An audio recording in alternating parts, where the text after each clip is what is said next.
1995 वसाई महाराष्ट्र। শ্রদ্ধা ওয়ালকর নিজের পরিবারের সাথেই থাকতো। একটু বড় হওয়ার পর শ্রদ্ধার বাবা বিকাশ ওয়ালকর বাচ্চাদের পড়াশোনার জন্য ওয়াসাই ছেড়ে পালঘর শিফট হয়ে যায়। কিন্তু বিকাশ আর ওনার স্ত্রী সুমনের মধ্যে কিছু মতবিরোধ হওয়াতে উনি পরিবারের থেকে আলাদা থাকার সিদ্ধান্ত নেয়। আর ওনার স্ত্রী সুমন দুই সন্তান শ্রদ্ধা আর সৃজের সাথেই থাকে। আর্থিক টানাপোড়েনের সত্ত্বেও সুমন নিজের দুই সন্তানের পড়ালেখা চালিয়ে যায়। 20 বছর বয়সে এসে শ্রদ্ধা ভাবে আমাদের মা আর কতই বা আমাদের জন্য কষ্ট করবে। সেই জন্যই শ্রদ্ধা মুম্বাই যাওয়ার সিদ্ধান্ত নেয়। মুম্বাই যেয়ে শ্রদ্ধা নিজের একজন বন্ধুর ফ্ল্যাটে ওঠে আর কিছুদিনের ভেতরেই একটা এমএনসির কল সেন্টারে একটা চাকরির ব্যবস্থাও করে ফেলে।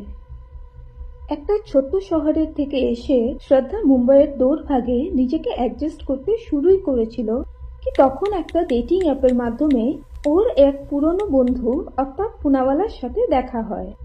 আফতাব আগে নিজের পরিবারের সাথে ওয়াসাইই থাকতো, যেখানে শ্রদ্ধার জন্ম হয়েছিল। নতুন শহরে পরিচিত চেহারা দেখে শ্রদ্ধা নিজেই আফতাবের সাথে কথা বলার জন্য অ্যাপ্রোচ করে।